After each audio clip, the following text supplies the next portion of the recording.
Hey everybody, Marco Nicolini with Grand Caliber, and today we're going to shoot a segment called Under the Loupe, where I want you guys to join me into a little bit of a deeper dive into the details of these four watches I have in front of us today. Today, I have the Rolex 16808 with the beautiful Tropic dial. I've got a Platinum Daytona 228206.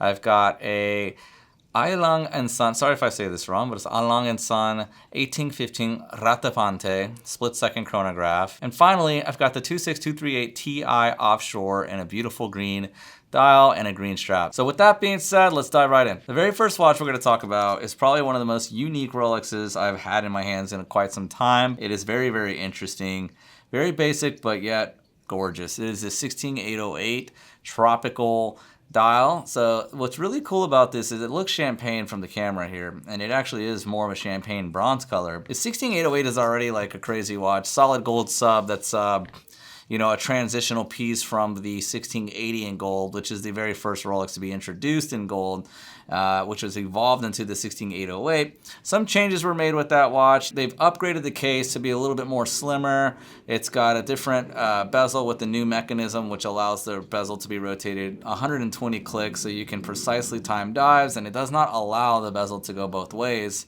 which was a problem with the 1680. The 1680 had a bidirectional bezel, which would go both ways, and divers found this to be a huge problem when diving, because if you were down in the trenches diving, you would actually, if you accidentally rotated that bezel by accident, you would only lose time, which would allow you to come up sooner than later. So you don't want it to go the other way. So now Rolex does a unidirectional bezel, which only goes one way. And the 16800 also was equipped with the new sapphire crystal and a little bit wider bezel, so it's a little bit more legible.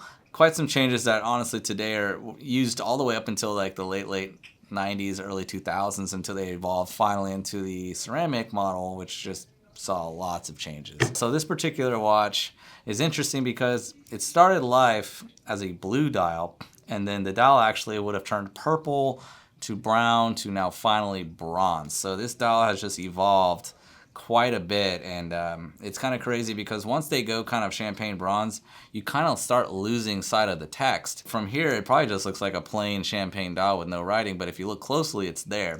It's because the text is actually written in gold and the dial has turned gold. So therefore, you get a really cool ghost dial look, which is really amazing. The watch is equipped with the Rolex 3035 caliber, beats at 28,800 beats per hour. It is very interesting. So the bracelet on the stainless steel model has screws, but the bracelet on the 18 karat variant actually has push pins. So if you want to size this, you need to buy the classical push pin toolkit, which allows you to screw them out using pressure.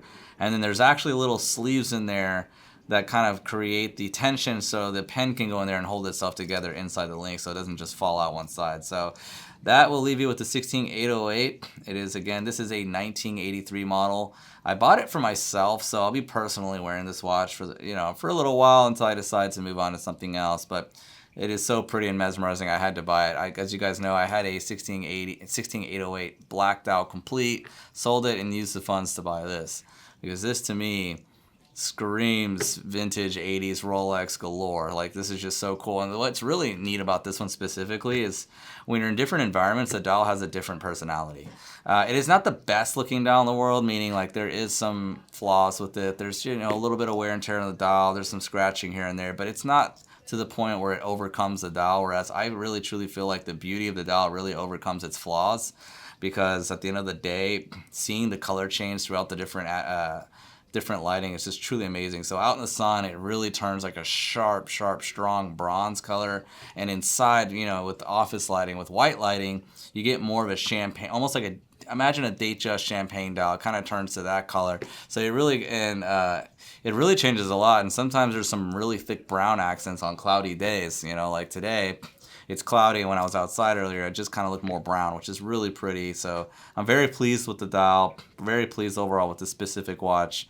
As you can see, it's in incredible condition. The case is nice, thick, and even, and still retains those beautiful chamfers that you guys know so well. We're going to be moving on to the next Rolex, which is the 228206. The 228206 Meteor dial has been replaced with the 228236 Meteor dial baguette, which is the fluted bezel. And as you guys know, that fluted bezel has been such a huge hit with a lot of collectors. I personally have sold quite a bit of them because people have called us looking for that fluted bezel. It seems like the consensus is the smooth bezel isn't the hottest ticket item anymore because it is a little awkward. I will say this, and I was having a discussion earlier with Chris today about his watch. I was like, with his watch, you have a Jubilee bracelet and a smooth bezel. To me, it's an awkward combination. Not to knock your watch, Chris. I think it's beautiful all around, but this is personal opinion, of course, and I think it kind of ties into this watch.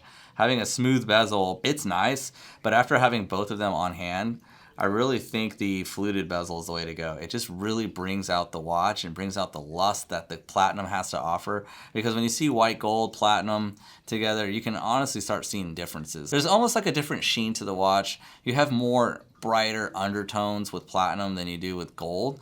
Gold, you're always gonna have a little bit of yellowing there, a little more darker. It almost has darker undertones to say at least, but ultimately, I think platinum is just incredible to have on hand too, just for the sheer weight.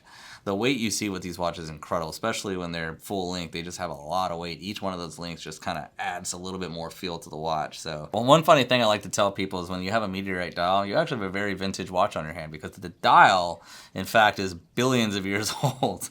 So the dial has been around quite a long time. Now, the watch might be new, yes, but the dial itself is quite old. So the way Rolex gets that finish on that dial is by a process known as acid washing. So they kind of get that sheen out of it. It kind of really reveals that metal texture from the meteorite substances, but it is just absolutely incredible to look at.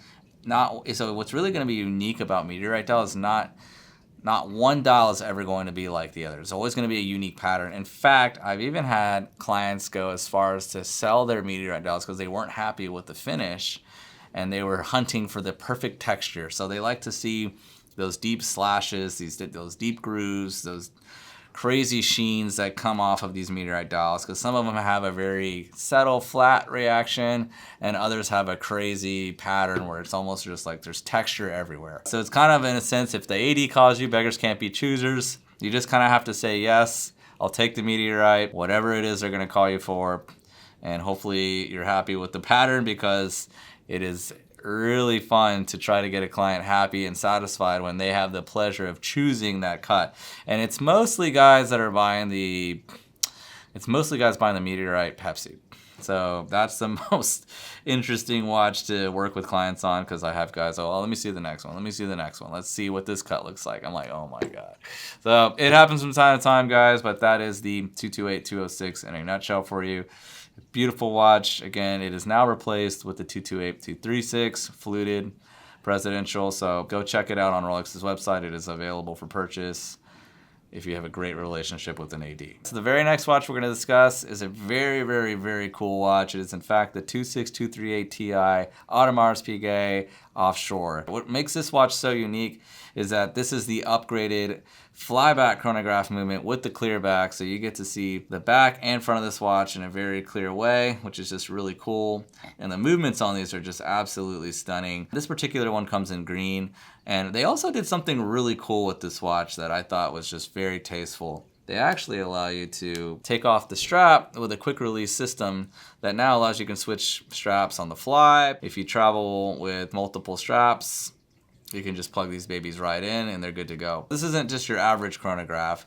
This is a flyback chronograph, which means when you're running the chrono, you can actually reset it and it's going to continuously run.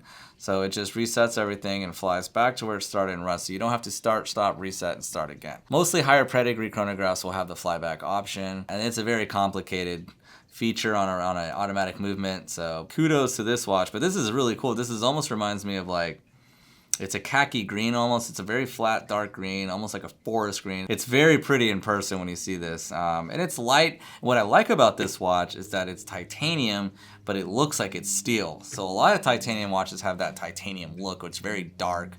But this watch actually comes off very bright. And at first I thought it was steel when it first came out. I did not realize this was titanium until I saw the reference number and TI obviously indicating titanium. So unboxing this watch, you know what I realized, which is interesting? It only says AP on the dial. It doesn't actually say Audemars Piguet like I'm used to seeing on the offshore. So I found that as another interesting trait. Another cool feature about this watch is they really widen the back. What's up, Vic? What's going on? Vic interrupting the segment. That's okay. And Sean, how are you? Come on in. You want to take over? No, I do not.